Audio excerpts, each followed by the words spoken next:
Not a nice day for it. I'll say that much. Although the way the sunlight dances on the water, it's quite pleasing. Nice day for a doubleheader. But I don't get out to the ballpark much these days, which is funny. Because let's face it, I used to live at Ebbets Field. I'm the first to admit. What, are you kidding? I should have paid rent at Ebbets Field. My friend Marty, God rest him, used to say that. Oh, but I'm not one for the modern ballparks, and subsequently don't get out to them much.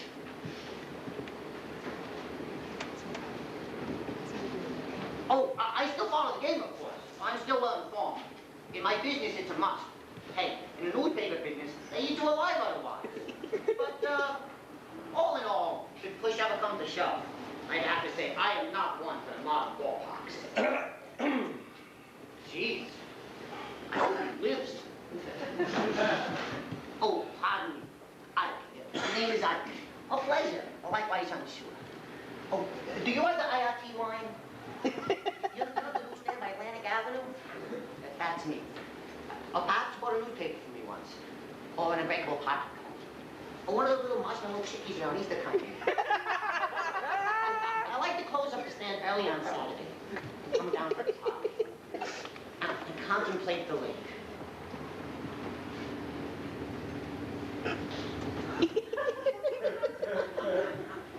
You know, on a day like this, when the sun is high and everything is calm and still, I like to sit and watch the reflections.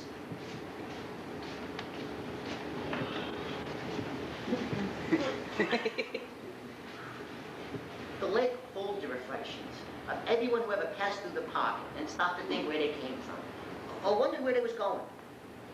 You know, in the old days, there was always a ball game going on around here. And even if it was just the local kids, people would stop and look on. Ground ball, let's get two!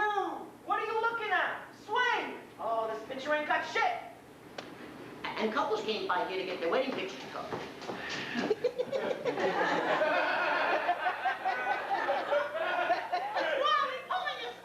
What? I'm pulling, but it keeps pulling back.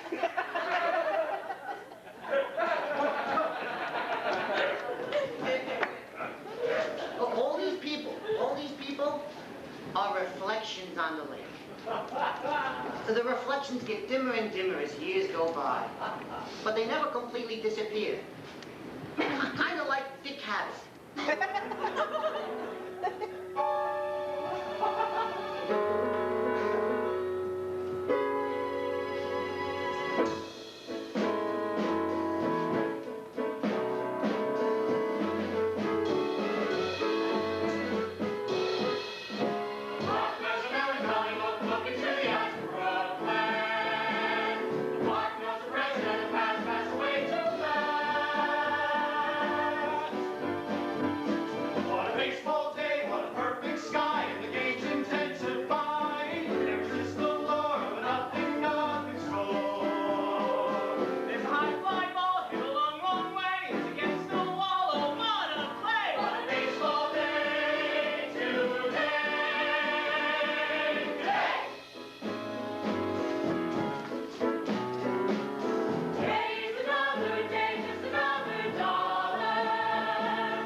Saturday afternoon.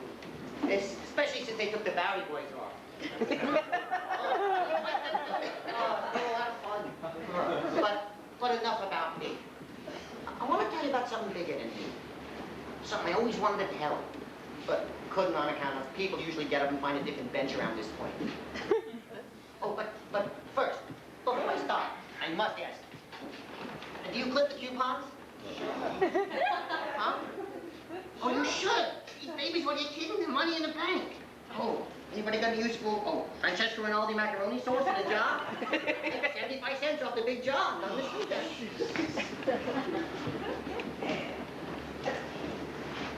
I wish you could see this one when you sit. But they got a picture here. Kay Ballard holding up the job. Hey, she don't look half bad.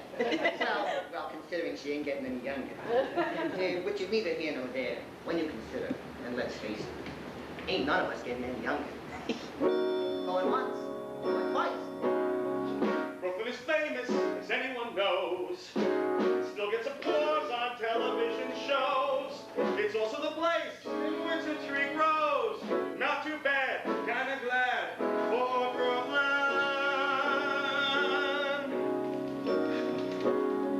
Brooklyn is famous for losers like him. They roam the park, they rack their brain, they urinate on subway trains. Anything goes here.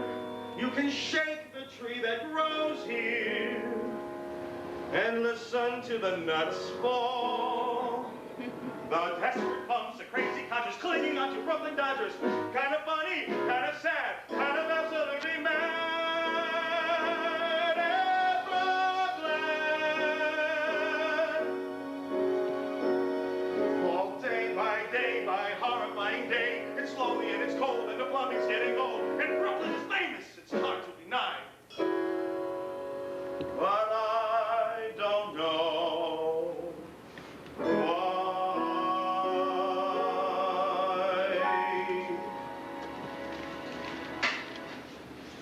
That's Mr. Primavera. You're decidedly negative. He says I'm crazy because I see the reflections on the lake. That's okay. Lots of people say I'm crazy. Usually right before they get up and find a different bench. Besides, he's a troubled man. Can't be held responsible for the occasional outbursts of decidedly negative lyrics. You see, it was just last year his mom and pop had some rotten luck in an automobile. Right over there on the service road that cuts to the park, it was a lovely twin obituary. Allow me to show you the clipping sometime. Johnny and Anthony. We'll start there, shall we? I knew them when they was kids. Good-looking couple, I'll say that much. And yet, look how the sun turns out. Not only did the apple fall far from the tree, the rolled owl went hill and across the highway. I have my mother's eyes. You got the greatest eyes. They go on forever. That's what I love about Italian boys. They laid on so goddamn thick. Yeah, I mean it. Never mind. It's my turn to pick the movie, and I say it's going to be the new Rita Hayworth at the Loews. You may pick me up at 7. I don't think tonight's any good, Annie. Johnny, this is the 3rd Friday night in a row I'll be home alone. You won't be alone. You got your father. I warned you, Johnny. This is the last Friday night. I intend to stay home alone and watch Papa pick the dead skin off his feet. I'm sorry, but I can't pitch on any less than 10 hours sleep. I hate baseball. You don't remember them days because you wasn't born yet. Remember Brooklyn in them days? Baseball heaven. Oh, we had the Dodgers, of course. And every store in the avenue had a company team. Your old man, he pitched for the Pinch Spain team. My mom said he was a great ball player before he got into the store window business. Yeah, well, your mom wasn't much of an authority. All she knew about ball players is she liked to make nookie with them. Hey! You say that again, I'll toss you right into the lake. Don't listen to him. My mother was a respectable woman. We could catch the matinee. No distractions before the game. Oh, I know a few boys who wouldn't mind the distraction. Hey, don't start with that bullshit, Annie. Not the night before the game. I can't think straight. It's not fair. I'm sorry, Johnny. I was being selfish. You got it right. Now, what do you say we go during the week? Tuesday night. But the balcony all to ourselves.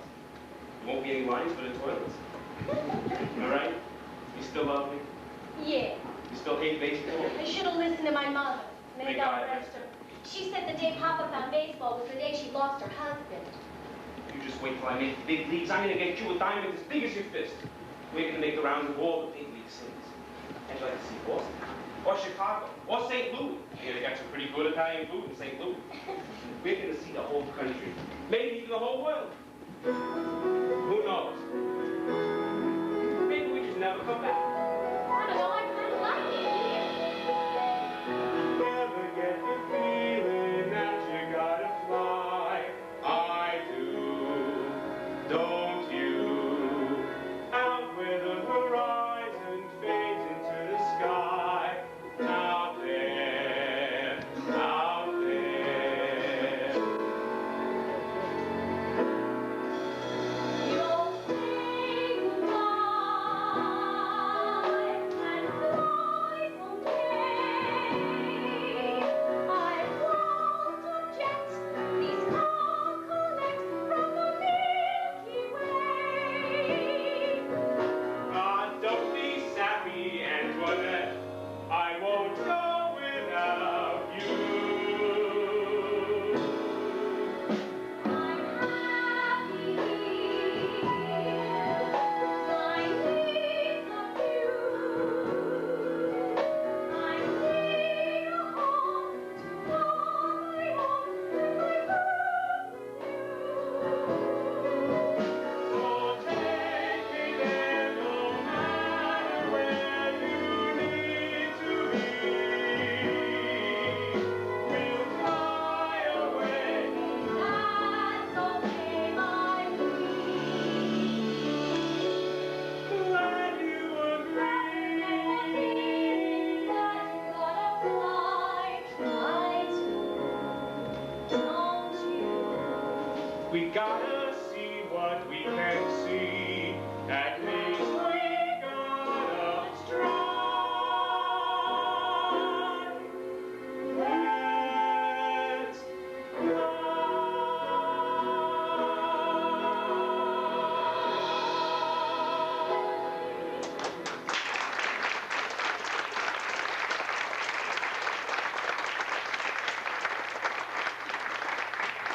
After we've seen everything that's worth seeing, we'll settle down and get to work on some babies. A dozen assorted. You'll never get your 10 hours sleep that way.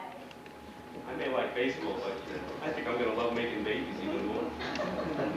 That's another thing I love about Italian boys.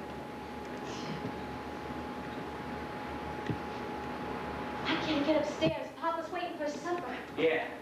Tell him I want to see him out there rooting for me tomorrow. Hey, and tell your brother to put a few bucks on me. My arm feels lucky. See you at the park? Can you leave by the lake after the game? Sure. I love you. I love you.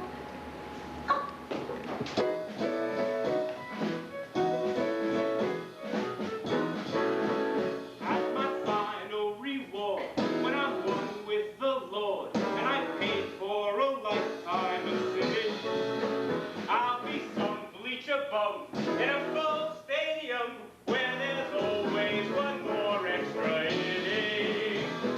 Pass me roasted peanuts, pass me roasted peanuts, and a bucket full of beer. Don't want to go to heaven, don't want to go that peacefully. The angel in the outfield, that's me. When I'm close to deceased, when they call in the priest, please don't cry, 'cause my life's just beginning. When my fate is revealed, it will be Evansfield, and the home team will always be winning.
dozen the sort of kid they was gonna have. It turns out just you and your sister. Things happen. What kind of thing? Hey, you know damn well we've been through all this. Can't we go through it once more for the benefit of the paying customers? Listen, you'll have to excuse Ike. He can't help living in the past. I can understand. For a long while after my parents died, I was the same way. I stopped going to work, stopped seeing people. If it wasn't for the miracle of home video, I'd have had no sex life at all. I just came down here every day, dwelling upon the past. Could have been, should have been, just like this poor soul. Aldous Huxley said, I know what I ought to do, but continue to do what I oughtn't. That was me. But lately I've realized that the past is important only when it points the way to the future. I'm just about ready to face the future head on, and I hope you are too. Thank you. We now return to our regularly scheduled program. Get binoculars. I'm gonna do a little bird watching. Let me know when it's intermission. Hey, don't mind him. He can be a real bone in the throat, that one. Now, where was it? It's a small apartment in the Flatbush area. It's the spring of '47. That's Antoinette, the old guy's her father. Worked down the docks for 30 years. Dodgers with the penalties in this year. He's Jack Robinson. He's a son of baseball player. Fast. Just like a big black cat. Get better, Gus. I wish you'd study your citizenship test the way you study those box scores. In 1967, he caught a heart attack and dropped dead in front of Lenny's clam bar. At that time, he was an American citizen for 15 years. A hell of a lot of good it did him. You know, someday I'm gonna read about the Johnny Primavera in the Daily News, just like a Jack Robinson, huh? You know, Papa, you're not doing Johnny any favors telling him how great he is. You're filling his head with nonsense. Yesterday I see him a peach. He shot out only 3. But this is a nonsense.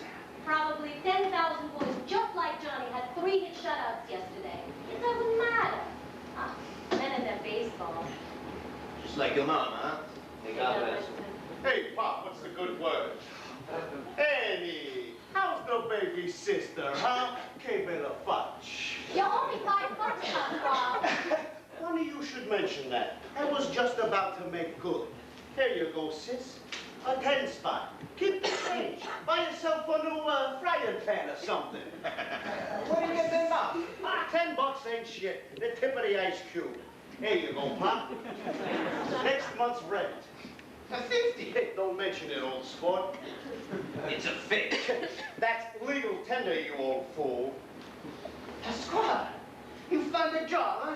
You found a job like a respectable man. I'm so proud. Job my ass. You don't make this kind of scratch working some chicken shit job. Gambling again. Gambling is for peasants. I am a speculator. Yesterday I speculated that Johnny Primavera would pitch a great game, and he came through to the tune of $1,000. Never seen so much money. Yeah, well, keep your eyes back in your head, sister. I did right by the two of you. The rest is mine. I'll tell you, Annie, that Primavera's a gold mine. I don't know how you could think about dumping him. Who says I'm thinking about dumping him? Oh, I heard it around the neighborhood. From who? Candy Joe, Angie Marino. They say you're making time with some Jew boy. They're lying. Oh, that don't matter. All that matters is you are getting a reputation. Embarrassing enough having you go to college.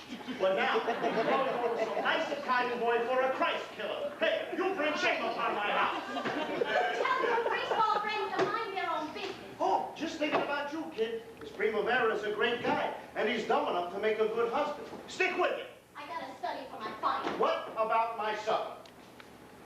Buy yourself a restaurant. Oh, yeah? Keep it up and I might buy myself a gun. Pasquale, huh? My friend Louis, down in the dock, he said you could have a good job. Hey, Pop, come back to life, will you? No way I'm working like a donkey for that kind of scratch. Later the money will come. Now you're making a good thing. You are boring me. Work isn't the best thing. When the back is a salt, the head is a salt.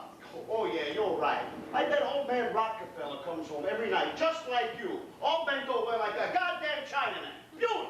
I come home with dignity. You stand in here like you went the distance with Marciano. You give half of what you make to some corner government. You think my head is soft?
Johnny and Antoinette get that big house on Prospect Park West and a nice fancy car. All thanks to Pasquale. Hey, wait a minute. You talking about my Uncle Pasquale? What are you telling these people? I'll tell you about Uncle Pasquale. He's lazy. He's never done an honest day's work in his life. His idea of a tough day at the office is when the line is too long at OTB. My father was the heart and soul of the storm window business. He was the business. Uncle Pasquale run it to the ground now. Okay, I'm no help. I'm no businessman. My sister Alicia, she has my father's head for business. But my uncle, hey look, you don't care about my family's problems. It's just a family like any other. As long as you stuck it out this far, just keep in mind that my mom and dad were basically good folks. Yeah, they made mistakes, but who hasn't? The show is better when you was bird watching.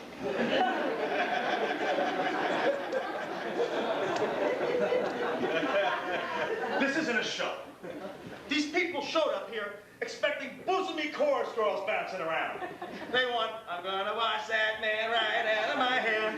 They want homosexuals dressed up like cats getting into spaceships. That's what people expect in a musical. Not the pathetic ramblings of a goofy old guy who's looking for someone to blame because he has no life.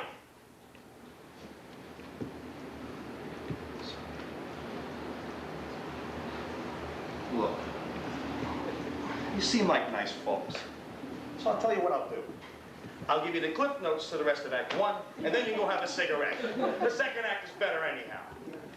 Okay, it seems that before Johnny and Antoinette were married, Antoinette, my mom, had a harmless flirtation with a Jewish boy.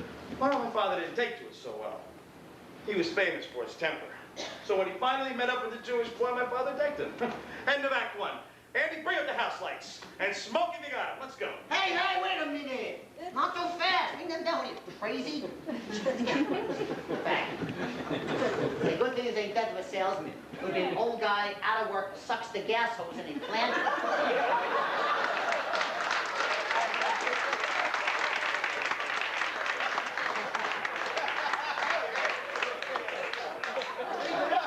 Leave out all the poignant stuff. You gotta know who this boy was. You gotta know. And what he meant to me. And to all of Brooklyn. Okay. Go on, if you must. I tried. Oh, remember, you're free at any time to go find another bench.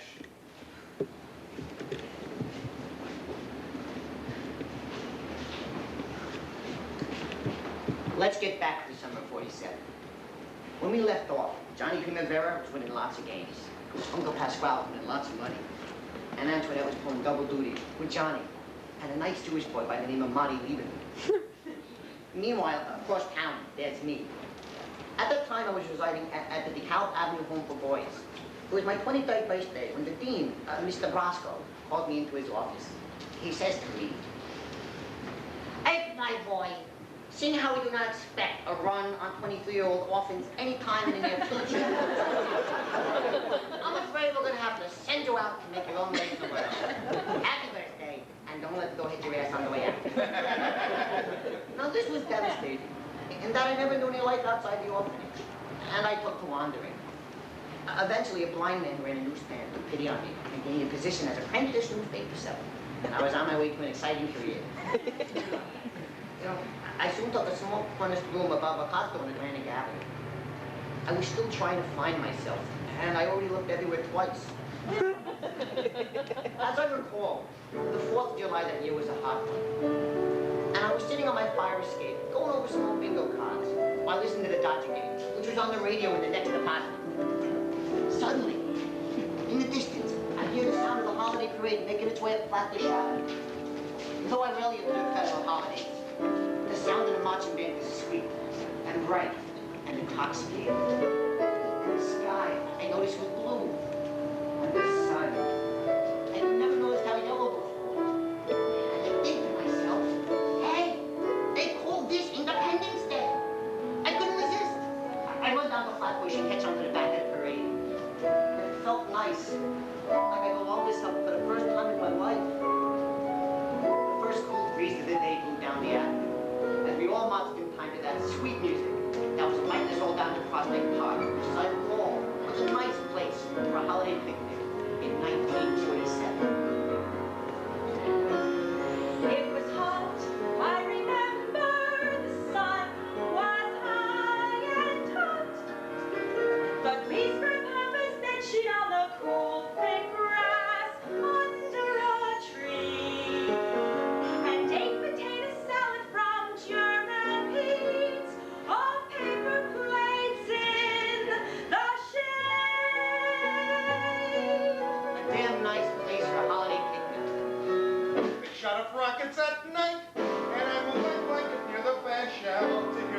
patriotic songs. God blessed America through the rocket's red glare, and the hair on my neck stood at attention. I thought I'd feel today the way Audie Murphy and the Duke must feel every day. The cream of society was on hand. The guys from the firehouse were there, and the cute one who looked like Harry Potter made me die a thousand when he told me on my door with his big bad axe. Some guys go down to the meadow, choose it up a stickball game. Okay, see that lamppost over there? That's first base.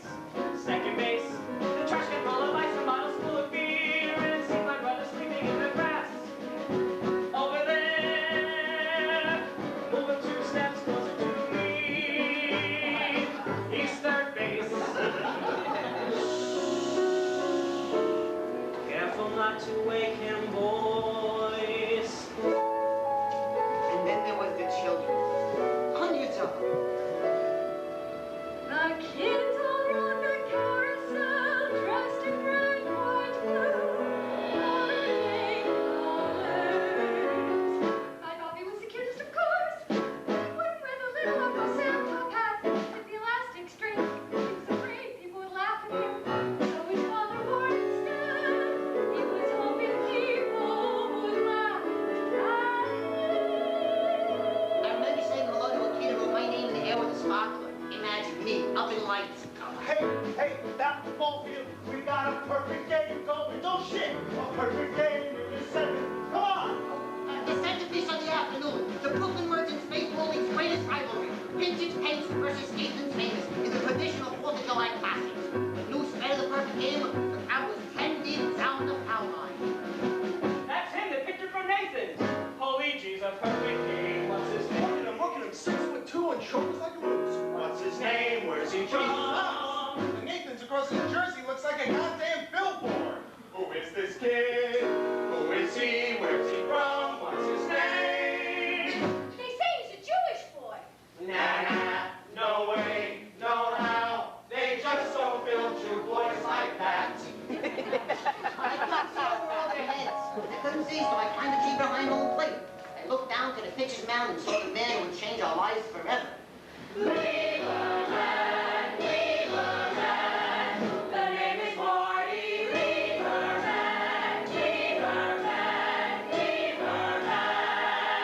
Marty F. Train Lieberman.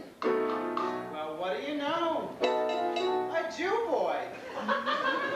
Oh, Marty, how can I describe you? Who dares describe a god? You was really something, I'll say that much. Ninth inning, Marty Bay! Ninth inning, Bay! Come on, Lieberman, let's go, Nathan. By the 9th inning, the brass band put down their instruments. They couldn't compete. Toscanini was on the mound that day. You know, my aunt used to babysit for Lieberman's cousin. Marty and me go way back, way back. Talk about sex appeal, oh brother Lieberman. So who the hell needs Tony Martin? Really? He needed one more out for a statement game. The last hope of pitching was their pitcher. He was wrapped the Italian kid out of Flatbush by the name of Johnny Primavera. Not much of a hitter, but he hated to lose. And he stepped to the plate with homicide in his eyes. Easy out! Marty Bay! Easy out, Bay! One more out, one more, you going to talk of stuff, you. Marty, you big son of a bitch, you can really bring that fastball, couldn't you? But Primavera had 2 strikes on him before the bat was even warm in his hand. And on the 9th pitch, a rising spinning fastball, he swung it like a rusty gate and missed by a good 2 feet. And that, as they say, was that. After the ball game, my son says, Daddy, when I grow up, I want to be just like Marty Lieberman. And I says to him, boy, that would be all right by me, boy. I was already being carried on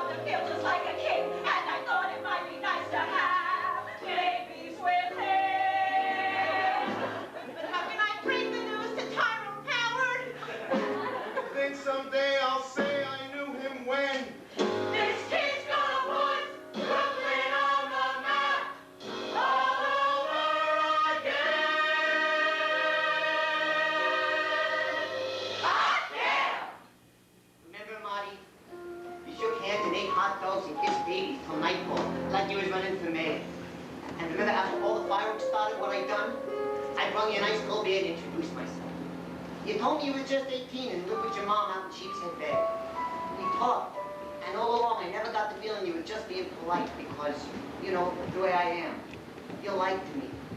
And then that summer we started hanging around the park together, and you looked out for me. You wouldn't let the bully boys pick on me no more. We was like partners. And remember, Marty? Remember right here in the park on a cool September night? You told me you loved me like a brother. That was right around the time you was close to signing with that scout from the Cardinals that was hanging around the park, which I didn't like one bit. I mean, you didn't belong in St. Louis any more than the Brooklyn Grin belonged in St. Louis. Also, I guess I was greedy. I didn't want to lose you, especially to the Cardinals. I started writing letters to the general manager of the Brooklyn Dodgers, a Fox Hill campaigner by the name of Branch Rickey. Dear Mr. Rickey, there is this kid out of Sheepshead Bay, Marty F. Train Lieberman. He is the god-darndest thrower of baseballs in all recorded history. The Cardinals is close to signing him, and having such a gem swiped out of your own backyard would be awful embarrassing, Pops. Sin. Sincerely, your eyes and ears, Ike.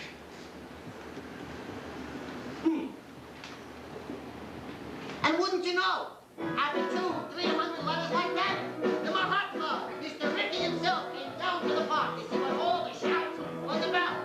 Looking, looking, looking, is that Branch Rickey? Is that really? Is that Branch Rickey? Is that really? Is that Branch Rickey? Is that Branch Rickey? Is that really? That's Ricky, all right.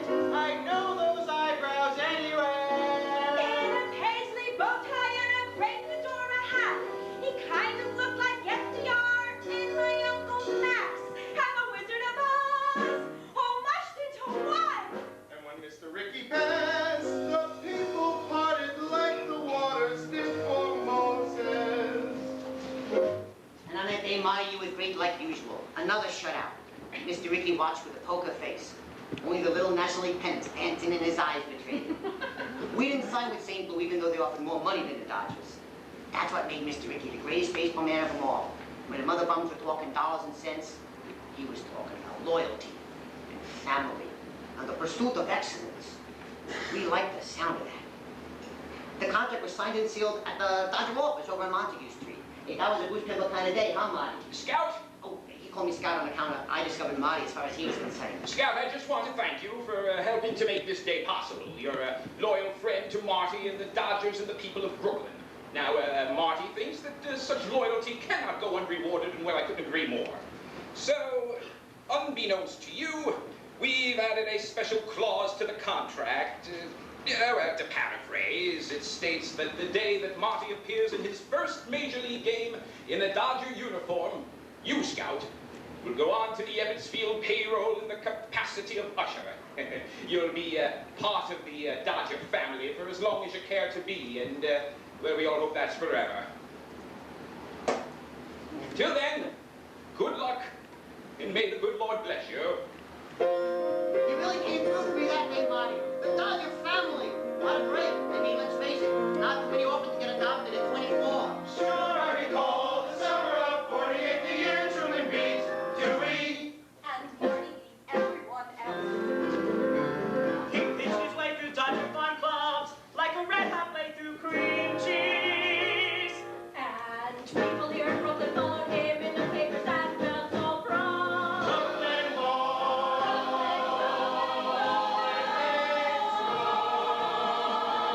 Says here, Lieberman strikes out 17 in Ponca City. Says here, Lieberman throws no hitter in Zanesville. Says here, Lieberman, a one-man team in Alpha Lane. And we felt so proud.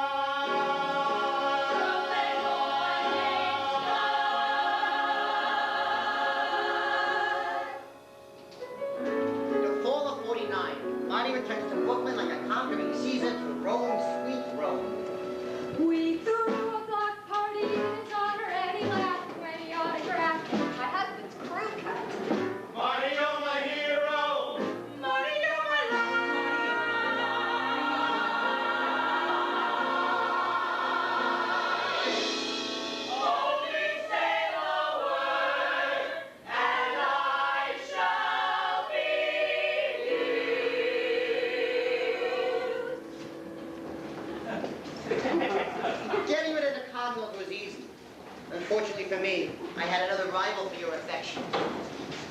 Marty, what do you say I put a head on that boy?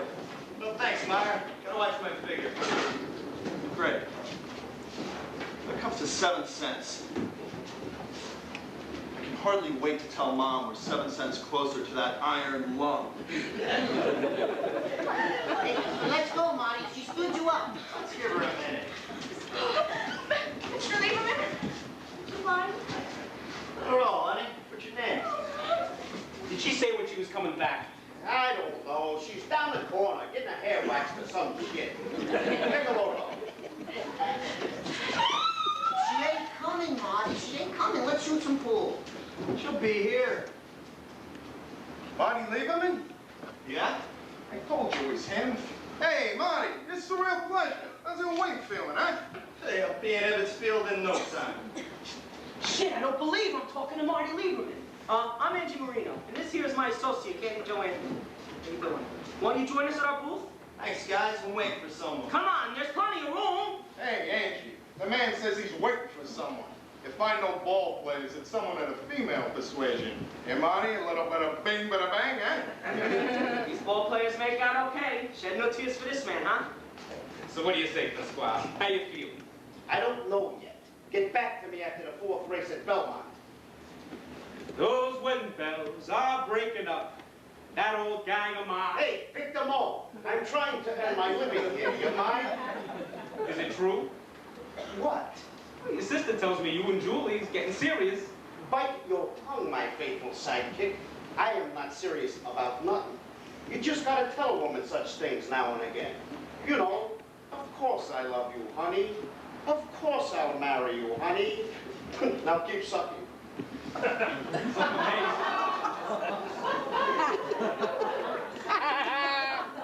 Here I am, beating my brains out every day, getting nowhere fast.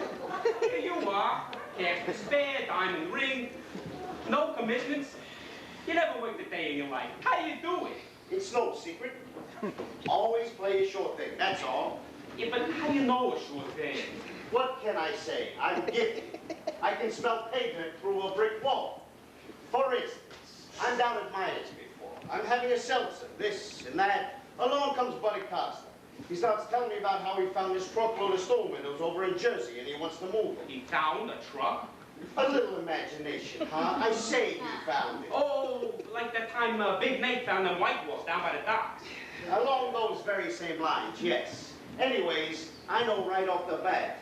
Pass it by. I mean, this is far from a sure thing, right? But what the hell am I going to do with a truck of store windows? You know, I always wanted to be a ball player. But, what interfered with my violin lessons? You're a fascinating man. It's getting late, Marty. You got that radio interview at 5:30. We got time, Ike. Annie, come here. You want to meet a celebrity? Hello, Antoinette. Hi, Marty. This is who you was meeting? You're the Jew boy? What the hell does that mean? Ignore them, Marty. They're Pasquale's friends. They think I'm having a hot romance with a mystery man. Oh, sorry, boys. Just old high school chums. Yeah, old high school chums. Well, that explains everything, old high school chums. Bada bing, bada bang. Jeez, what a couple of characters. Hey, she sure got old looking, huh, Marty? Excuse me. It's very possessive. Meyer! You want a soda? Hey, Annie, what can I do you? Nothing for me, thanks. Another big spender is heard from. You're still beautiful, Annie. And you're still giving that line to every girl you meet. Now you'd be proud of me. I did a lot of growing up in the minor leagues. Please, you can't consider yourself grown up when you play baseball for a living. Listen, my papa says you're a cinch for the Dodgers next year. Yeah, it looks that way. Back in Brooklyn where I belong. My mom's happy about that. I'm sure she is. We're all really proud. Yeah, so, how's Johnny? He's fine. Still a pinch hits? Uh-huh. He made assistant manager. Good for him. Is he still playing ball? Yeah, but his heart hasn't been in it since that 4th of July. I always felt bad about that. He pitched a damn good game himself. No one even noticed. Does he still hold that against me? Afraid so. He's jealous of your success. Did he ever find out about us? I called a we and us. I remember you and a me. And a blanket and a full moon and a very nice memory, Annie. And we'll keep it a memory? Come on, Annie. Look, Marty, you're a big star now. You don't need me. I need you more than ever. Everybody wants a piece of me because suddenly I'm a somebody. I don't know who to trust anymore. But you. I'm committed to Johnny. I see a ring on your finger. It's been 3 years. How committed is Johnny to you? I still think you're way off on this storm window thing. Is that right? Yeah. You see, business is great down at Pinchik's. I mean, great. Paint, tools, floor tile, everything's flying out the door. It's got something to do with the GIs coming back from the war. Turns out the government's giving away free money for these guys to build houses. Well, God bless America. So what? So, when's the last time you've seen a house with no windows? Keep talking. Well, we supply all the building contractors in the neighborhood. I almost know a dozen of them. We pick up these storm windows dirt cheap considering they're still slightly warm. We sell them to these contractors at a cut rate. We still come out turning a profit. I don't know. Sounds a little bit like work, don't it? I'll go all the way. I thought you was gonna be a ball player. Yeah, well, ain't no scouts busting down my door. I ain't getting any younger. Besides, I gotta start thinking about the future. I can't even afford to buy your sister an engagement ring. You know, people are starting to talk. And where do these big-mouth busybodies get off saying I ain't good enough for Antoinette? Hey, just because I can't cut it as a ball player, that's supposed to mean so. Take it easy. Sorry. Anyway, you score big on this storm window thing? I can make an honest woman of your sister. This touches me in a way that I ain't yet heretofore been touched. Let me tell you something. A while back, I made a substantial sum of money on a wager. I socked the money away in the old mattress, you know, for a rainy day.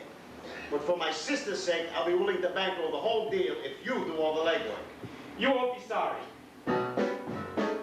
Just one question. What? What exactly is a storm window? $1,000 in my pocket, that's my America. Where even dumb Sicilians walk away with millions. No matter what your race or creed, come and take more than you need. Never be accused of greed. 'Cause all you are is what you got, and all you're dreaming don't mean squat. 1,000 in my pocket, that's my America.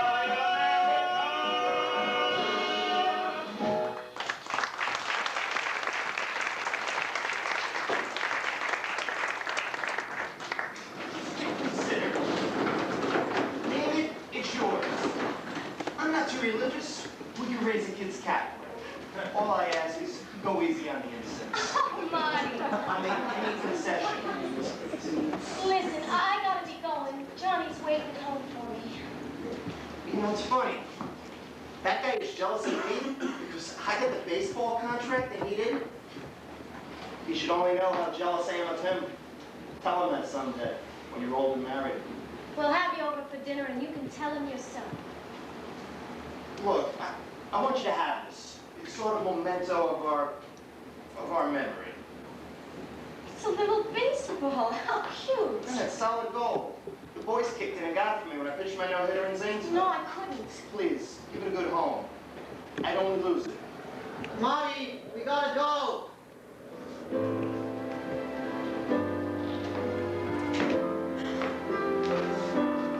gonna be at Walter Winchell tonight? I'll be listening.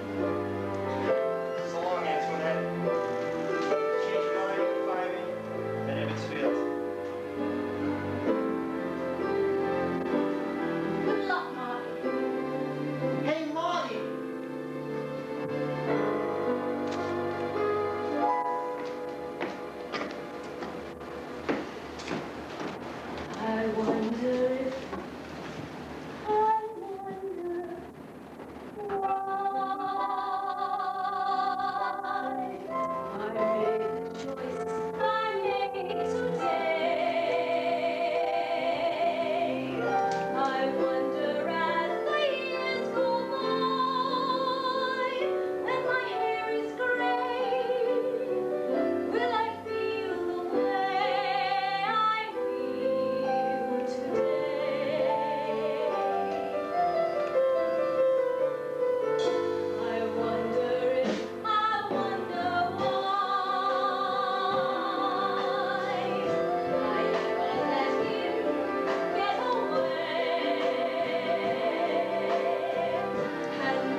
1950. Big young says they're allowed to make the big club. So I start brushing up on my ushering technique. Oh, right this way, sir. Oh, take a step, please, sir.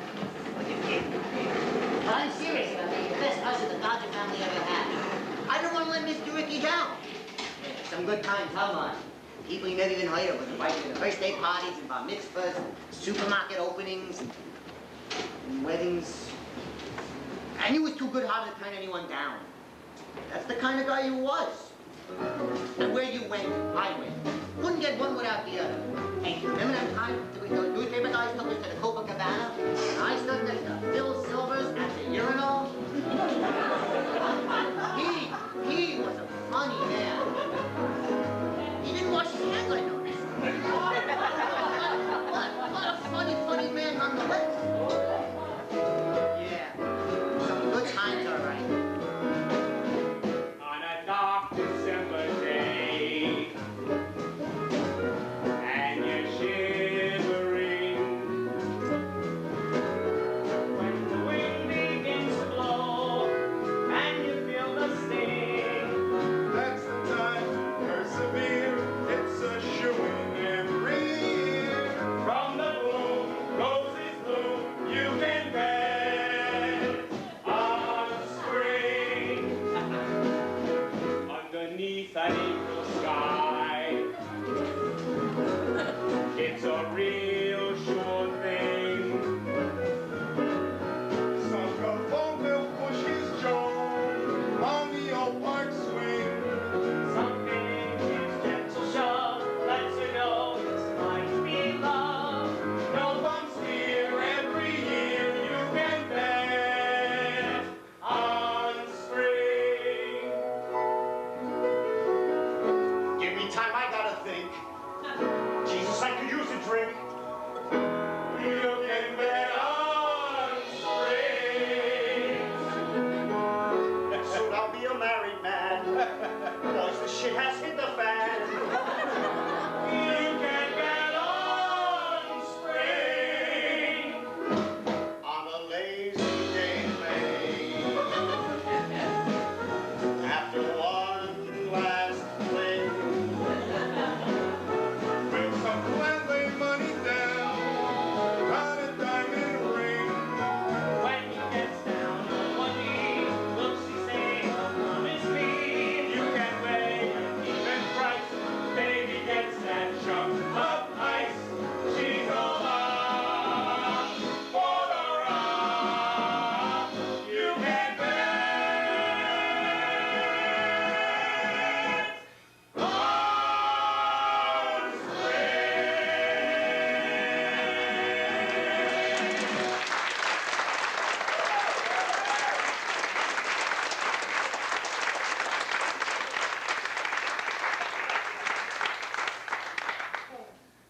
What time is it? We got a half hour. Any last requests? Yeah, drop dead. I detect a slight case of nerves. Oh, my head is throbbing. I think I'm catching a stroke.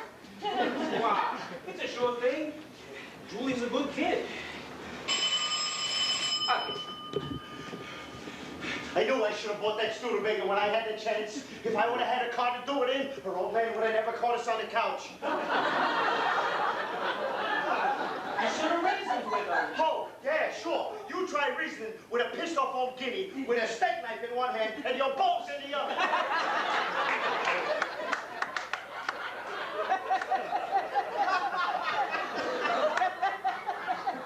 Who was it?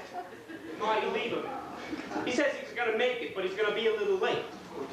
Lieberman's coming to the wedding? Yeah. I saw him at the track the other day. I told him to drop in for a drink. Hey, you know how I feel about that guy. Hey, kid, my future father-in-law's a big Dodger fan. I figure Lieberman shows up to the wedding, I look like a big wheel to the old bastard. Yeah, but what about the way But my ass. Just because the guy beat you in a ball game, how long ago? I mean, how long can you carry a grudge? There's more to it than baseball, right, John? Only reason he's coming is to be near your sister. What do you mean? Wait, Lieberman? The Jew boy? No. He saw it with our own eyes, not in mine. In a boot. Hey, John, look, I'm sorry. I wouldn't do that to my best man. That's That's all right. No harm done. Don't worry about me. It's your wedding day. You got more important things to worry about. You ain't it the truth. Hey, it's post time. All right. Let's get the show on the road. Come on, today's some time.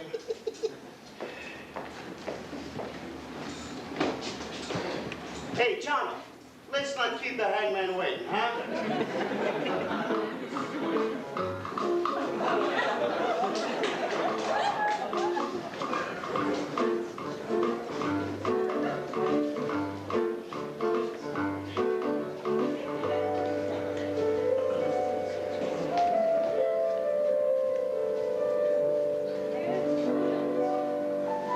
Hey, swell affair, huh, Jono?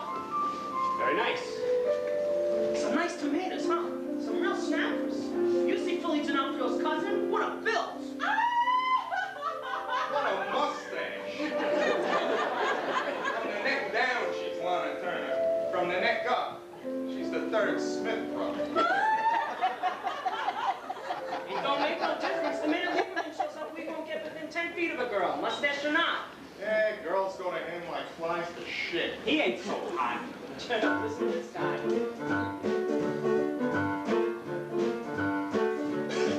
They say that one time, Marty meets this chick in Prospect Park. They held a private party on a ball field after dark. They stretched out on a blanket underneath the moon and soon.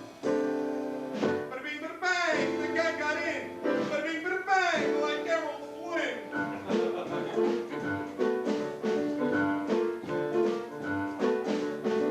Now this chick was a 20 on a scale from 1 to 10. She said that she done plenty but would never sin again. She was searching for salvation and Marty said amen. And then, bada bing bada bang, a church bell rang. Bada bing bada bang, a choir sang.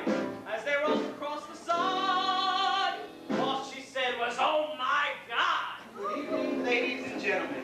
My name is Sonny Minoso, and these cats, they're the Neapolitan slices. Yeah, you know it. They're professional entertainers here for your dancing and dining pleasures.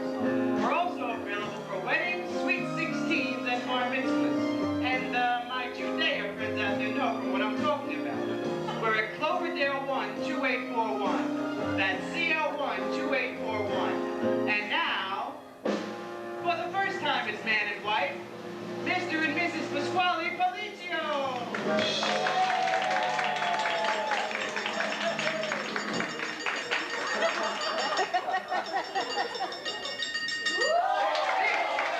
It's a song that Julie and Pasquale have chosen for their first song as man and wife.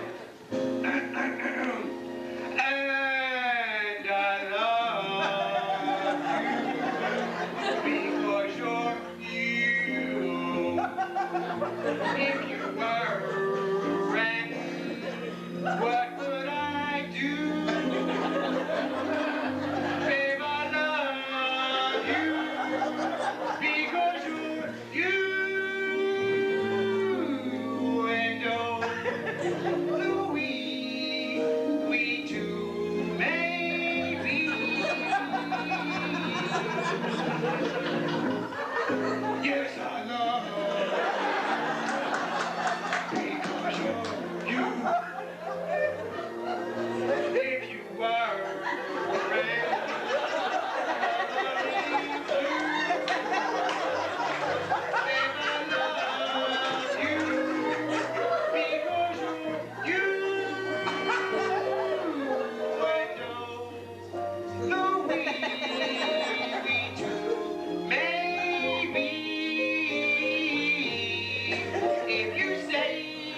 That's Cloverdale 12844.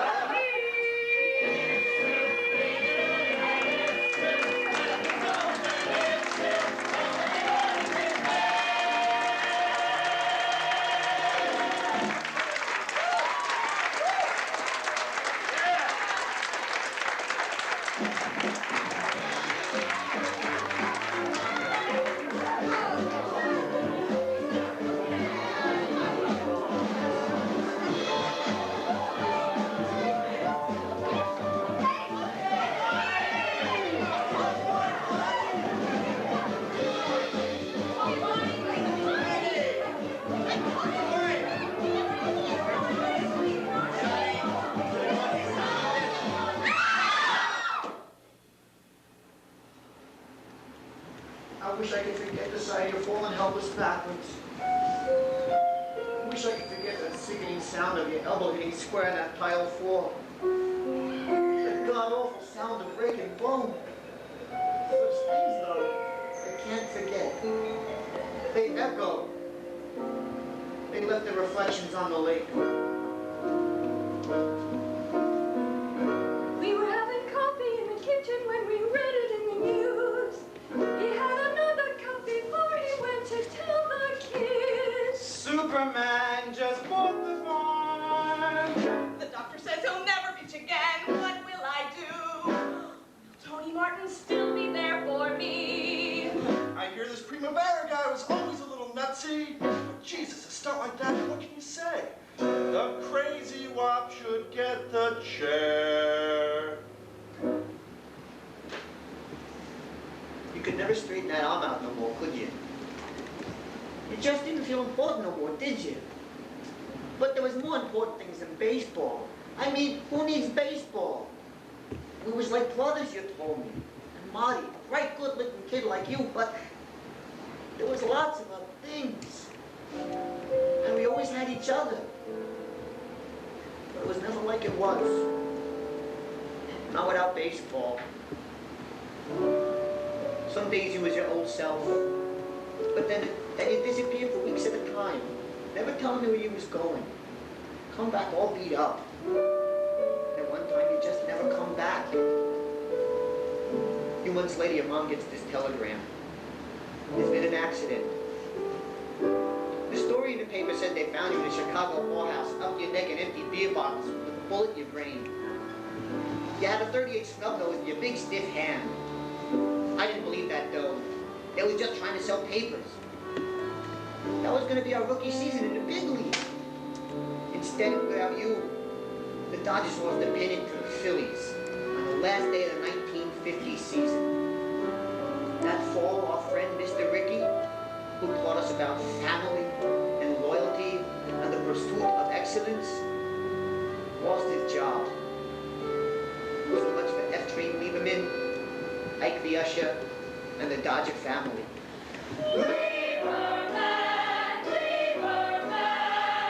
So long, kid, it sure was swell.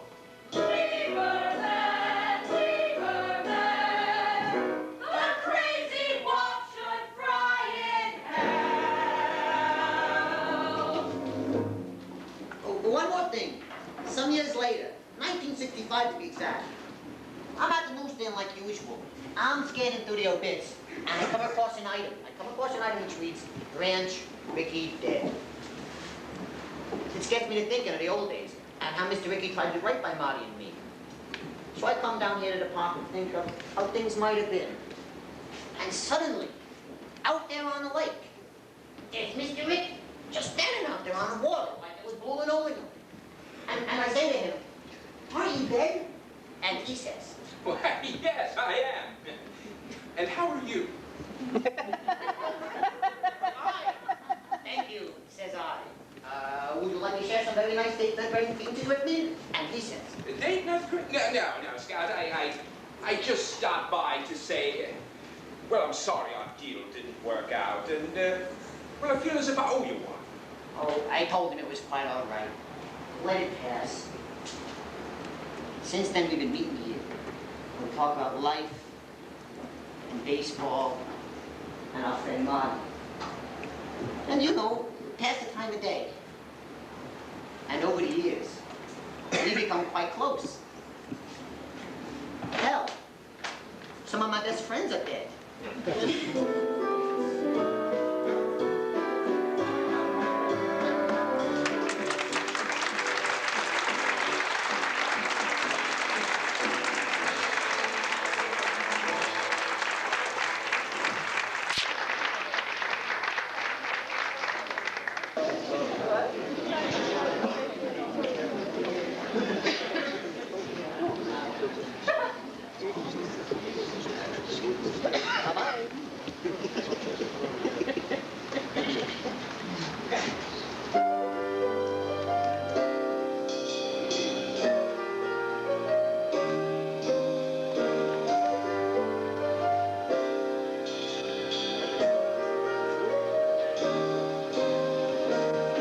Hey girl in tight blue denim, bopping by the lake.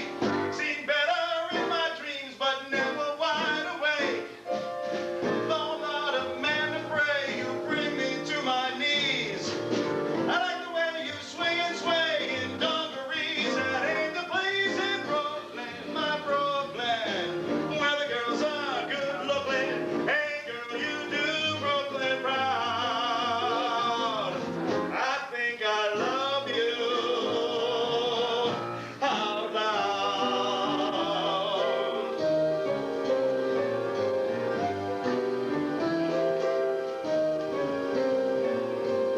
Hey girl in tight blue denim, wish I knew your name. I got a tiger in my tank that only you can tame. I want to spend all day with you and get to know you well. I want to spend all day with you and get to know you well as hell in Brooklyn, my Brooklyn. Hey babe, what's cooking? Honest, I'm still in my prime. Well, maybe some other time.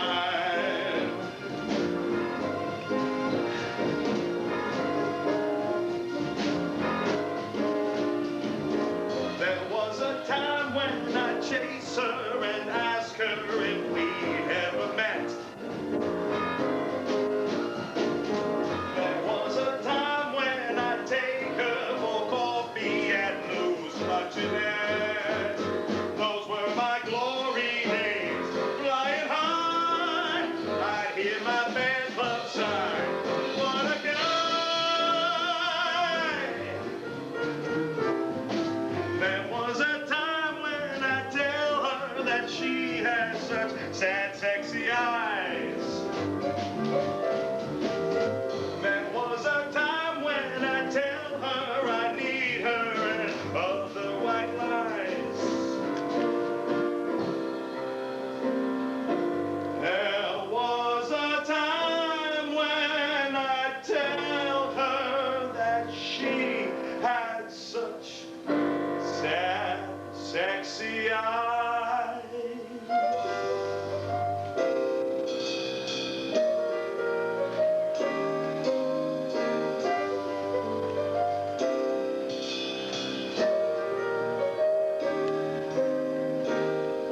Hey girl, tight blue denim, bopping by the lake. She's better in my dreams, but never wide awake. Though not a man to pray, you bring me to my knees. I like the way you swing and sway in dungarees. That ain't to please in Brooklyn, my Brooklyn, where the girls are good looking. Hey girl, you do Brooklyn proud. I think I love you. I think I love you. I think I love you.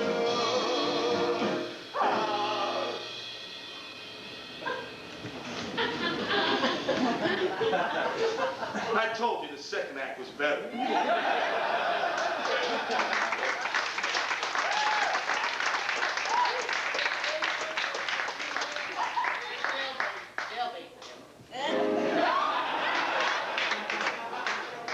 Well, maybe some other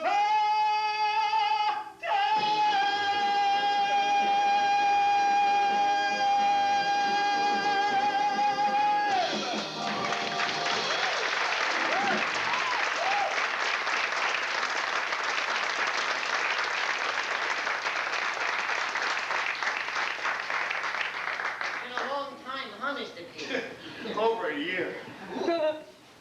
Do you have a boner? Sorry. Don't worry about it. It happens every spring. You'll get over it. I don't want to get over it. It feels great to be alive again.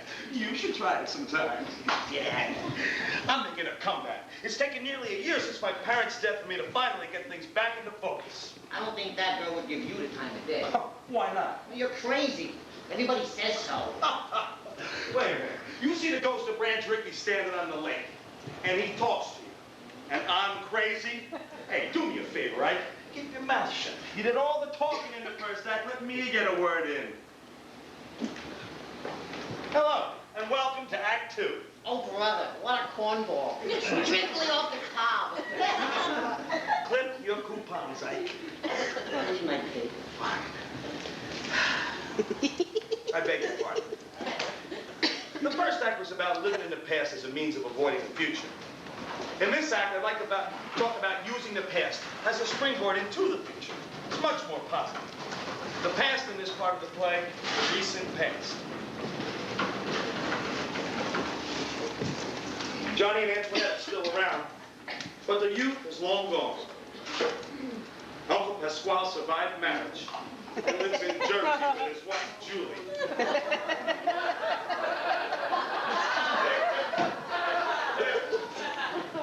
They have 6 daughters. Old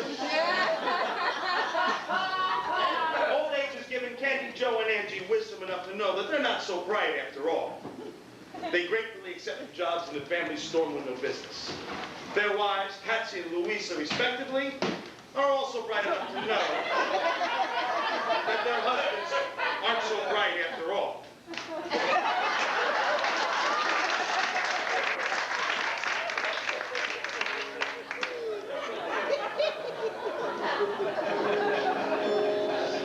This is how I remember these people. Johnny and Antoinette never went out, so the small circle of friends would always gather at our house. The conversation was always the same. Melodies were youthful, and lyrics also truthful. When we was kids, before they tore the Louis down, where Mr. Deeds once came to town. When we was kids, everything was easy. Hanging around the old Victrola, drinking rum and Coca-Cola. When we was kids, what could we kids? When we was kids, everything was easy. And you knew we had a swinging. Rusty had us cover-finging. When we was kids.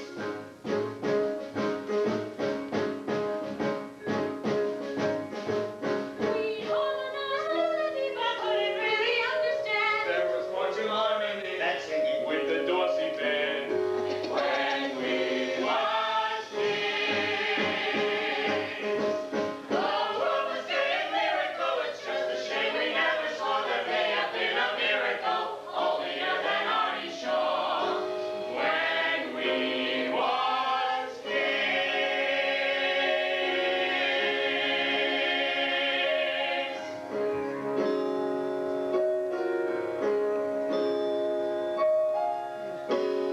When we was kids, staying up till morning, playing Ellington and Miller, saying things like Killer Killer. When we was kids, What goofy kids? What silly kids? when we was kids, we was kids, we was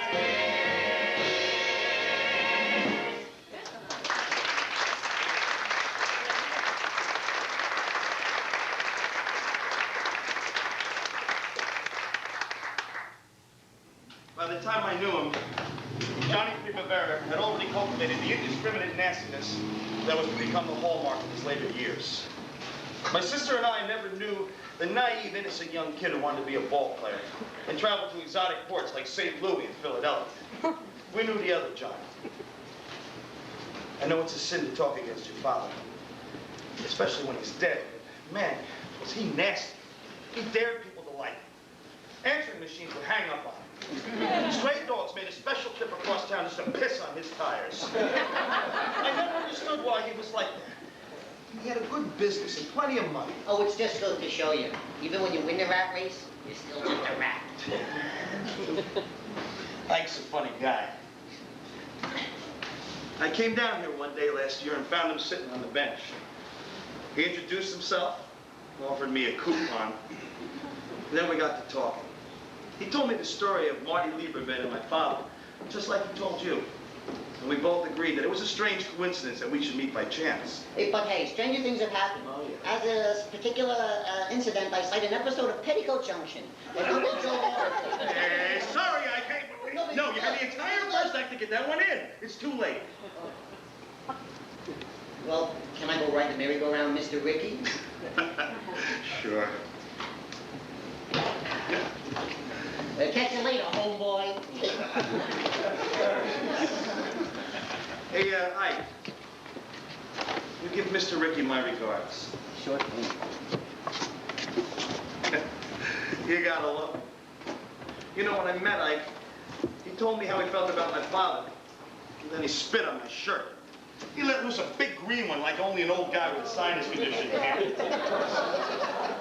I needed him. I was trying to make some sense out of my parents' lives, and Ike knew the story of the earlier days, a story that I had never heard. So I began working at gaining his confidence, and soon we were meeting here almost every day. I stopped going to work. My friends didn't even hear from me. I wandered so far back into the past that I lost my way. I was determined to find out exactly where Johnny and Antoinette went wrong. Now I say determined. A very expensive doctor says obsessed. Anyway, that's when you need a kick in the ass to get you started again. Well, we all get our kick in different ways. Mine came by way of my sister, Alicia. Alicia left home at 17 and wound up in Los Angeles. We heard she was running a very successful interior design firm with her husband. But other than that, she became one of those Christmas card relatives. Anyway, she came into Brooklyn last month and hadn't seen her since we buried Johnny and Antoinette. First, I didn't recognize her. She had had a nose job. Immediately, I got this uneasy feeling. Alicia never comes into Brooklyn unless it's to bury someone. And I felt that one way or another, she was about to bury me. We came into Brooklyn to finalize the sale of the house and to help liquidate my parents' estate. When I got to the house, my brother wasn't there. So I came down here to the bench. I knew he'd be here. This is our secret place when we were kids. Prospect Park, remember when? I think about you now and then. Remember when I was a kid and all the thinking that I did sitting here. I'd bring a Pepsi and Knish and sit and dream and hope and wish. Wishing for the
Hello, Tori.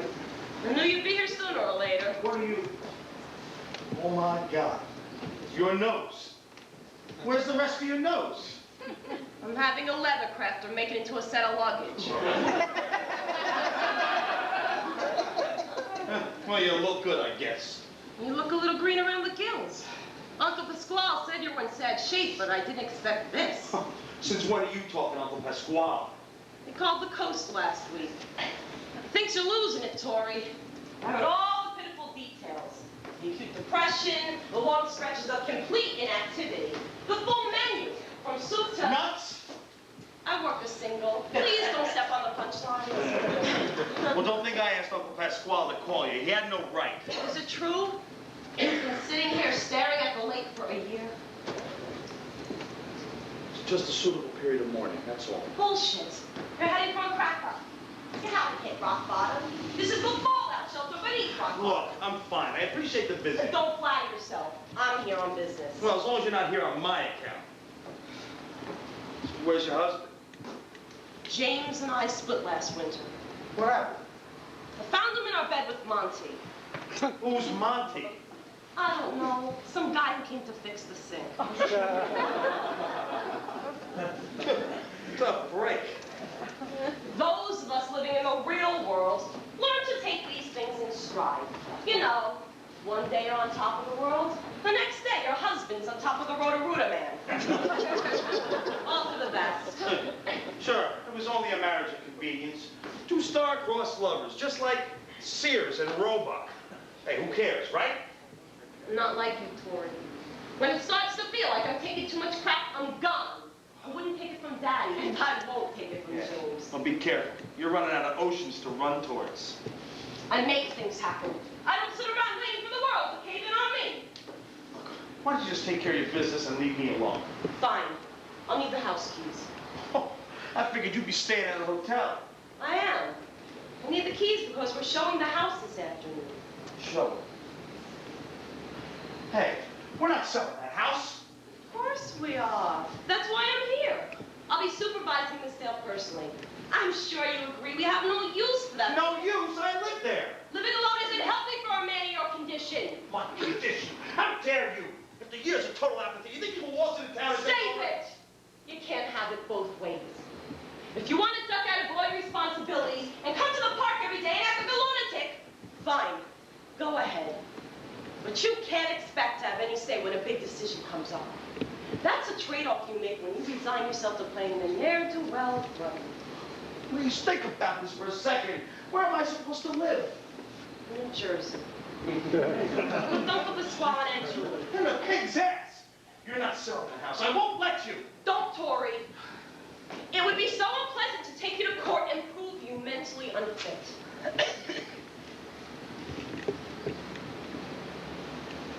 Besides, you'll love New Jersey. You'll fit right in with the rest of the toxic waste. And where do you end up? I don't know. Someplace new. In search of another sexually ambivalent husband that you can drive to the brink of faggotry. That's a terrible thing to say. Yeah, well, you bring out the best in me. Yeah, they're gonna love you in Hoboken. The keys? Look, let's be rational about this. Not now, Tori. I'm tired. I sat next to an Amway distributor on the plane. I've suffered enough. We'll talk tonight. I promise.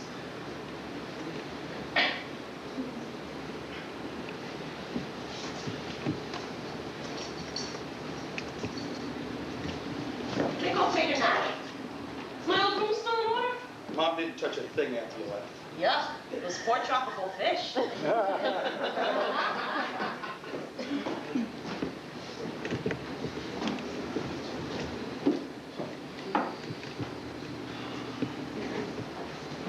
That's Alicia. When she makes up her mind about something, she's a rock. But she's fair. We did talk that night over dinner. I made a nice chicken cacciatore.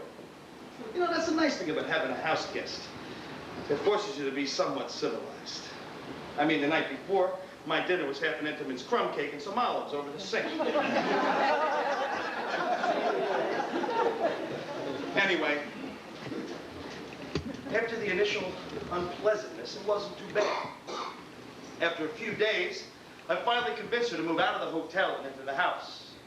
I figured that if she spent some time in the house, she'd get all sentimental and she wouldn't sell. After all, it was the house she grew up in. There had to be a good memory lying around in there someplace. Meanwhile, we were getting comfortable with each other, and it actually felt good to have company again, even if it was my evil sister. And over the last week, we've been coming down here to the lake like we used to. I even introduced her to Ike, and she actually felt sorry for him. Which is something, because the only person Alicia ever feels sorry for is Alicia. But mostly we just talked about growing up in that house. I can understand my sister's bitterness. My dad was called a lot of things, but Chuckles wasn't one of them. Monday morning, having coffee. In the kitchen, what a difference from the old days. Back in flat, which we were poor then.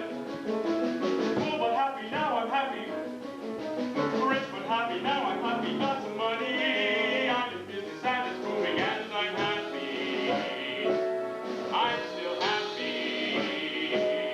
Monday morning, having coffee.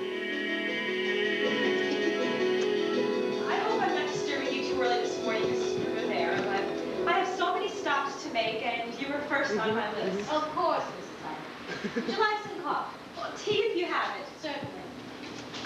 Johnny, I didn't know you were still here. Look, Mrs. Hubbard, will you speak in the... Mr. Primavera, how do you do? Johnny, this is Mrs. Hubbard of Prospect Park West Historical Society. Yeah, hi. You're quite the mystery man. Many of us in the neighborhood were convinced you didn't exist at all. My husband's very involved in his work. And what line of work may that be, Mr. Primavera? Mafia hitman. I specialize in nosy broads. My husband's in the storm window business. I'm not so sure I appreciate his macabre sense of humor. Well, I'm not quite sure. I appreciate some total stranger barging into my kitchen when I'm late for the office, trying to have a damn cup of coffee. Come with me, Mrs. Hubbard. What's the problem? But my tea. Leave your address with my wife. We'll mail you a tea bag. Good day, Mrs. You can call me Mr. Lucky. I got children, and they love me.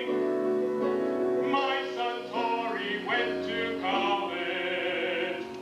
My Alicia, that's my daughter. Now she lives in California and she's happy. Goddamn happy. As you know, Mrs. Primavera, the homes in this area are of great social and architectural significance. The Historical Society is sponsoring guided tours of some of the homes of particular interest, and This house? naturally... You want to bring people through this house? Yes, dear. You saw the reaction my husband had over you being here. Can you imagine what he would think if an entire group Oh, of perhaps we could do it in And I don't think I can allow it either. We're very private people. Privacy is one thing, and anti-social behavior is quite another. We on Prospect Park West like to think of ourselves as a close-knit group. Yet in all the years you've lived here, you haven't taken the slightest interest in the community. Not even so much as a simple hello in passing. You mean no disrespect? Of course not, dear. I just hope you'll consider getting out among the living before it's too late.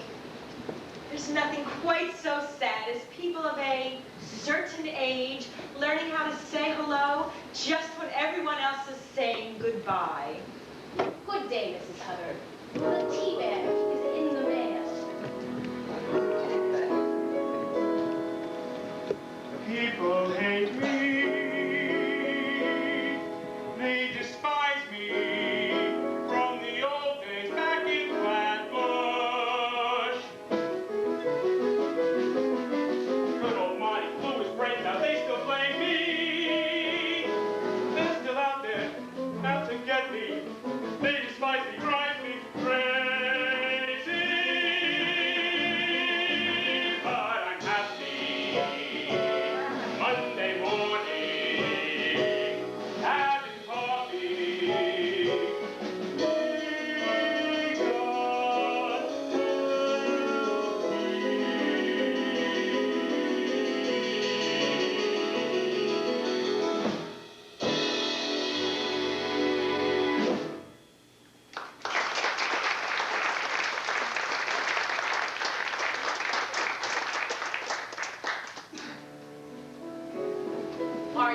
early bird. The morning sun feels good here. Sitting peaceful and contented, Bouncing daydreams off the water. concentrated, try to see between the ripples and reflections the simple truth that set us free. So real, so near. Sitting here.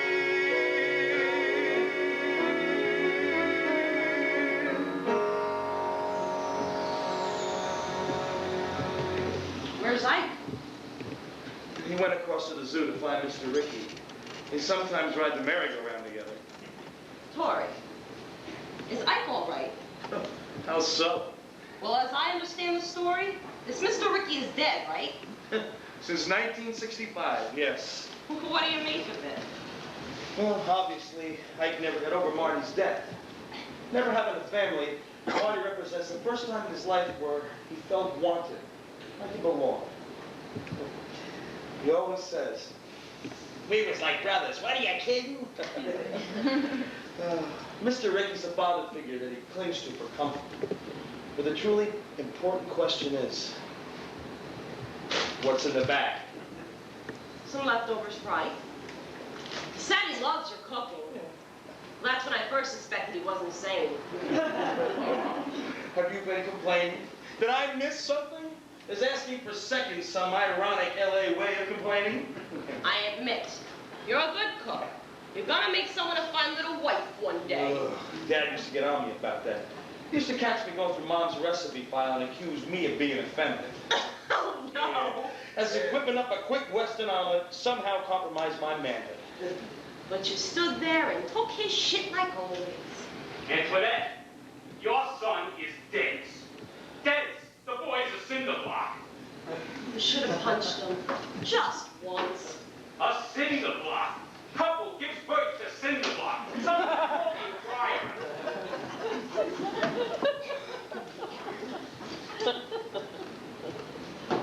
He honestly couldn't help himself. He was haunted. I never realized what a big deal that Lieberman thing was. Ike showed me the clippings. Johnny Primavera's front page news. You can't excuse a lifetime of nastiness because the man had a bad day in 1950. You're starting to sound like Mom. Let's dream to the future. Here's hoping tomorrow brings wonderful things. Eddie. What? Hey, after all that rain last night, Storm Field says it's going to be sunny and warm. Storm Field is a fag. 30 coffee? It's coming. So is Christmas. You have no right to treat her like dirt.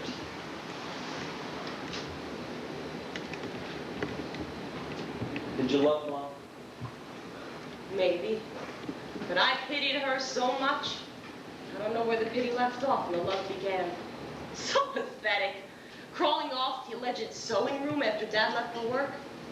Drinking apricot brandy out of those little airline bottles. Everyone pitied poor Antoinette. Her crazy husband drove her to drink. She never leaves the house, poor thing. They pitied her hopeless situation.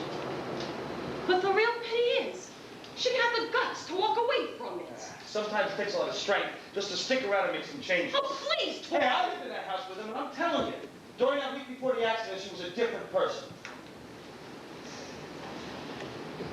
I was in the kitchen with her. She'd found a picture of Dad in his baseball uniform pressed inside a small cookbook. She showed it to me. I had to laugh because, well, I'd never seen him looking like that, all bright-eyed and innocent. Mom said there was lots of baseball pictures, but Dad burned them all. And she sat there and looked at it for a long while. All contented, like she was holding a winning lottery ticket. So? So, on the day they were killed, they were on their way to a ball game. So what the hell does that mean? I'm not sure.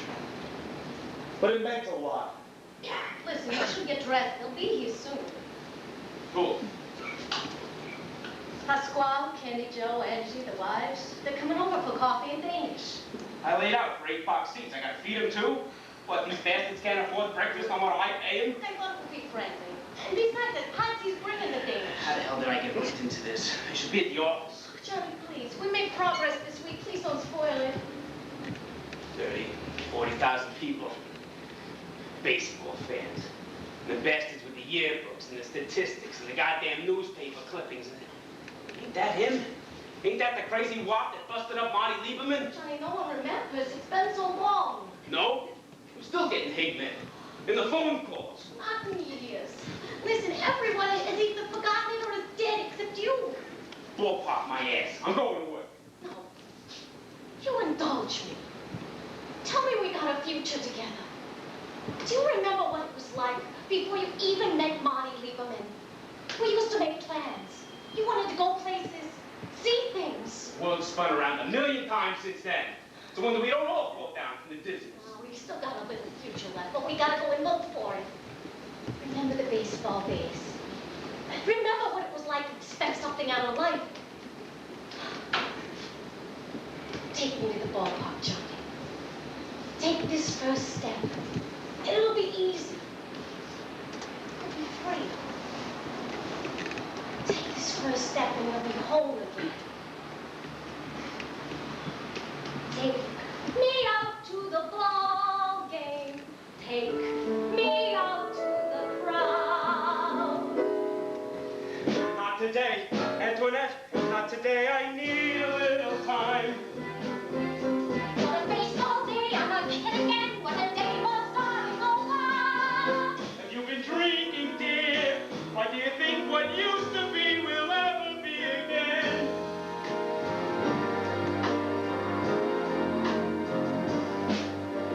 Free and clear, my weary friend. Free and clear to start again. Free and clear, the nightmare is ending. Listen, dear, the harmony's blending.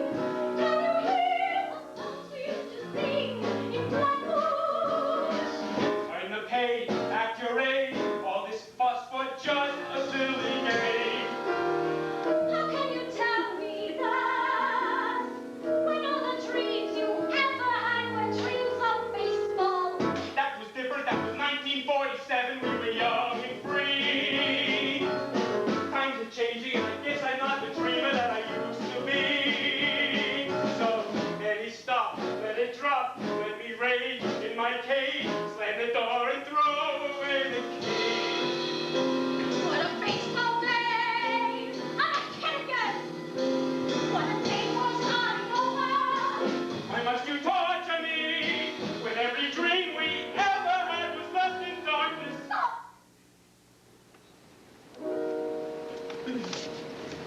Wake up and smell the coffee. Wake up and greet my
Every morning for work, they're late. For a free cup of coffee, they're early. Figures. Be civilized. I am civilized. God damn it.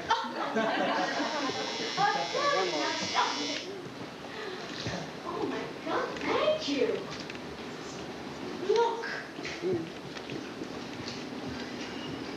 Never guess who they're from. Caesar Romero. Alicia. She knows I'm a sucker for roses. I gotta call her. I gotta call her and thank her. No, wait. Why don't we thank her in person? I was thinking, if you want to, before we take off a Valley High and Brigadoon, stop her. She'll only see your daughter. She knows. We can bring Tori too. He's speaking to me by then. Oh, Johnny, now what happened? Well, you know how he hates ketchup on his French fries, right? Well, yesterday at the office, I say I'm treating for lunch. I go down to Lou's, order Tori's usual Swiss cheeseburger and French fries. I pour big globs of ketchup all over it. Come on. I was testing him. You know, if he's going to take over this business someday, he's got to learn to be his own man. I want to know how much shit he put up. So what happened then? He took one look at those French fries. He busted me right in the chops. I lost 2 fillers. That's my boy. Sir, they're ruining his lunch. I'll make it up for him. Hey, maybe when we're in L.A., I'll take him to a Dodger game. How about that? Me taking Tori to see the Dodgers, just like my old man took me. Hey, I better get dressed. Hey, Primavera. This turned out to be a beautiful day after all. Yeah. My man, Storm Field, said it's sunny and warm.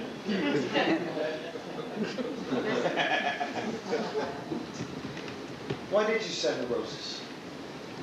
Pity? I sent them because I sent them, that's all.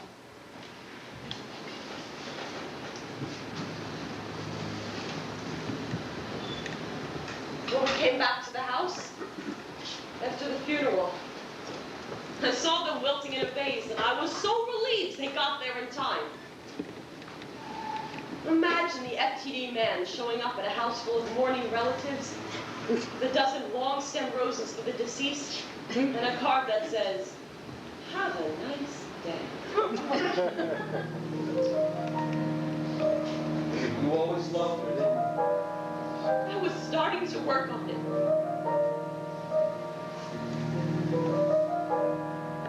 Your roses came today. A dozen long-stemmed beauties,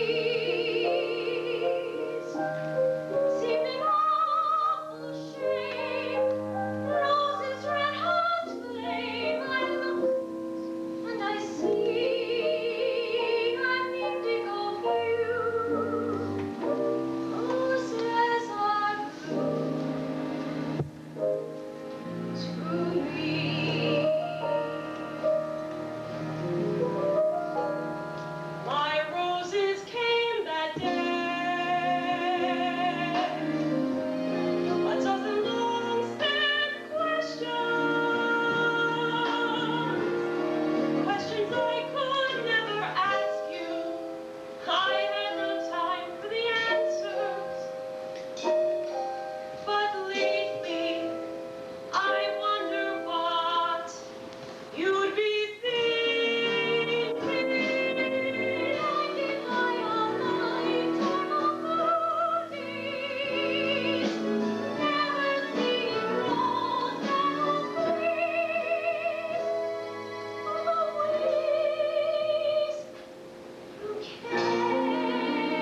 last night?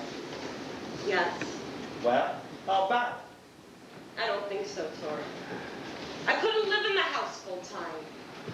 I mean, it's been fun for a few weeks, but Brooklyn's the place people move from, not to. Only people with no imaginations. The house has a lot of bad memories.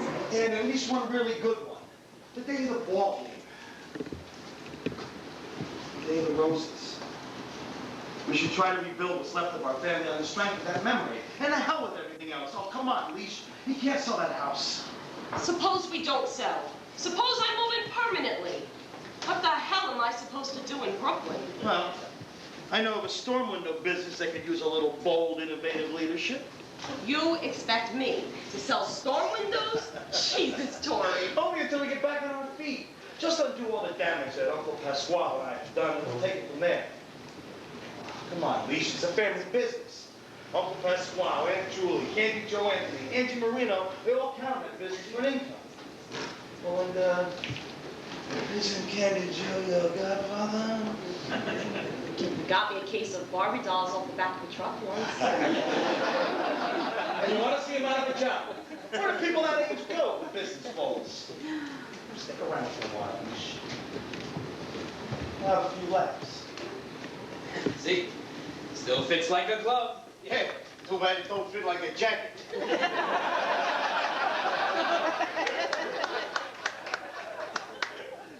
think it looks pretty damn good. Me too. Those that push days, remember when? What mattered then? Now seems so crazy. You know, I bought that jacket for Johnny's 18th birthday. That was a great birthday. We had cheesecake at Junior's, and we walked over to the Lois King's, right? Yeah, it was the Paramount. I remember that. I was there with Pasquale. The show was Tony Mark live on stage. He was singing that terrible song at the time. And I love you because you're you. That's it. What else? If you were color me blue. Oh yeah, color this blue. What a load of shit. Hey, do you remember Cross the Common? Wasn't he on that same bill? Remember the Carlo routine? Hey, Ois, come with your Ois. Foster passed away recently. May God God rest him. I never saw the use of reminiscing, but now I see it pays a big return. The past can be our ticket to the future. Live and learn.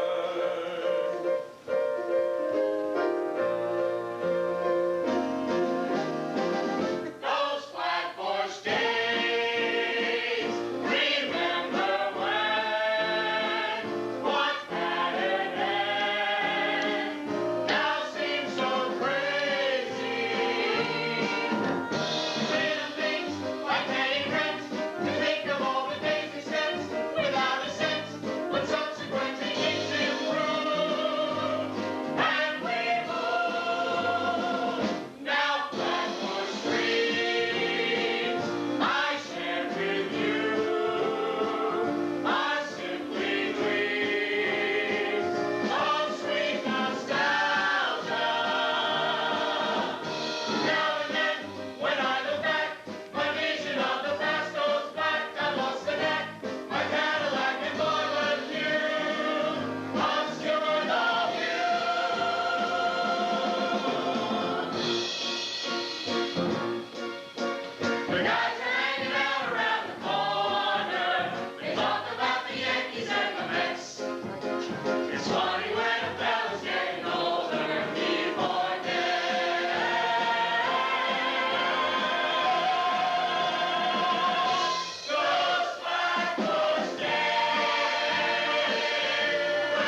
know a short... Patsy. Hey, I'll race you and your road wreck through the park. Johnny! You meant the car, sweetheart. The true fan hates to miss batting practice. Hey, it's okay. I know a shortcut. He took that service road to the park a million times before. Listen, I got the sweaters, the lunch, everything. Camera too. We're all set. It rained the night before. The road was still slick. Patsy, Yeah. I love you because you're you. Lousy song is like an ice pick in my ear. And his voice. I always liked your voice. Hey, John. Got a second? It's business. I can leave. Nah, it's all right, Andy. You should hear this, too. See, there's something I've been meaning to tell you for a long time. It's been eating at me. I figured that now's the time when you're in such a good mood. That's why you're trying to tell me you're gay. Hey, bust my coyotes, huh? Look, what I'm trying to tell you is, well, remember when we was starting out and I put up the money for that first batch of storm windows? Sure, I'll always be grateful for that. Yeah, well, you see, the thing is, I wasn't being so known. I was just feeling a little guilty, that's all. See, I won that money betting against you on that 4th of July. I saw Lieberman pitch the week before. You couldn't touch him, kid. Maybe not, but I sure gave him a run for his money, didn't I? Yeah, sure, kid, sure. All right, it's out, it's over. Go ahead, punch me. First, let me get my bridge workout. Yeah, I only wish you bet more. We could have bought Manhattan real estate and said to hell with the storm window. You ain't mad? I'm too old and there's no time, you see. Andy's trying to teach me how to say hello before it's time to say goodbye. Now that's what I like to hear. I worry. I know. Well, let me go collect. A sure thing, huh? Yeah, I bet Candy showed Joe even money that you wouldn't punch my legs out. One more every night, huh? It's a shame they wasn't twins. Hey, let's get away for a vacation, and it's up to LA, Stanford and Bombay. We'll run all hand in hand, just like we always were. Hey, Jono, come on. We're gonna miss batting practice.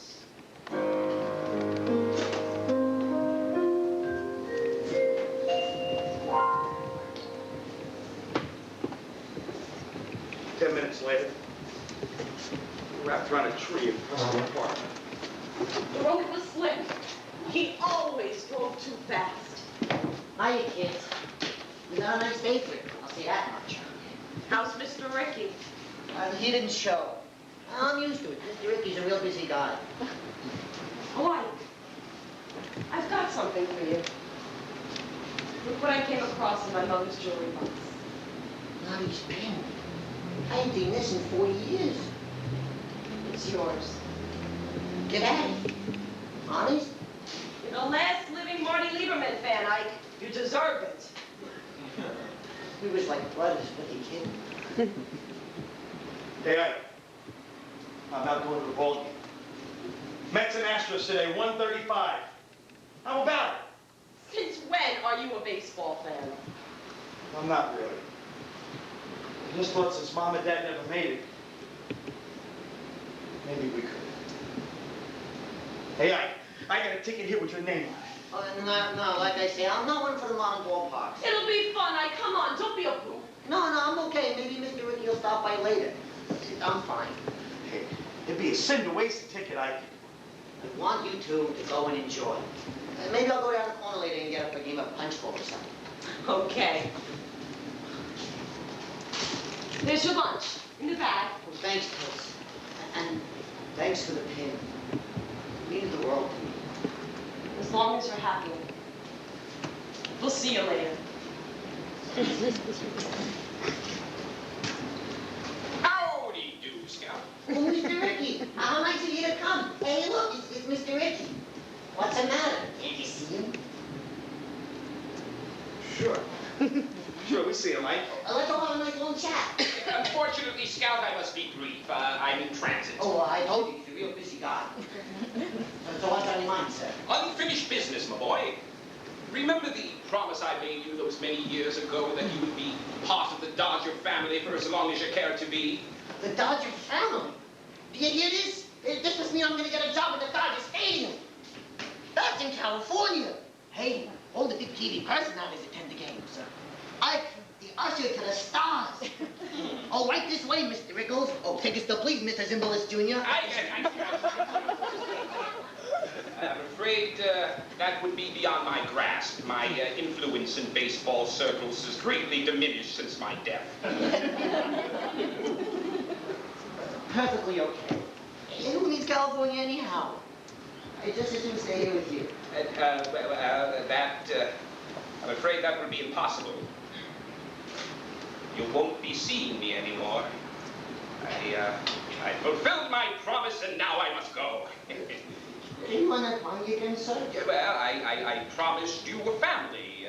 Tori and Alicia are now your family. I led them to you and you to them. No, you meant the Dodger family. You specifically told me... Scout, now. The Dodger family is a pleasant memory. Everybody is totally useless now. It can't put food in your belly. Can't comfort you when your fingers burn with arthritis or kiss your cheek on a cold Christmas morning. But these young people can and will. Don't get me wrong. Perfectly nice kids. But the primavera... Yeah, well, it seems only fair that children atone for the sins of the father. What are my options here? Well, there are no options. You is your told child. Listen.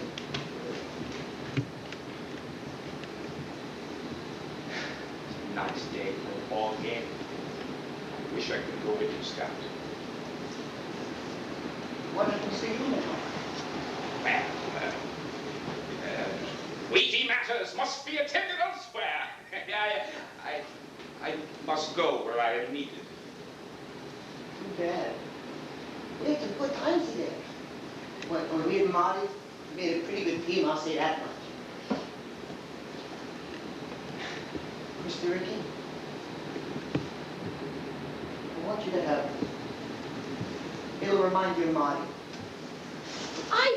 Why'd you do that? Right to the lake. Son, right to the bottom. Ike, you want me to wade in? No. Let Mr. Ricky have it. I'd only lose it.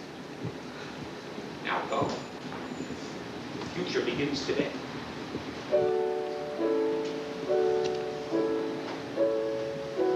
You know, as much as I'm not one for modern ballparks, it wouldn't be a sin to waste that ticket. Let's get up to the house and pack the picnic basket. Yeah, I don't want to miss batting practice. Whatever the hell that is.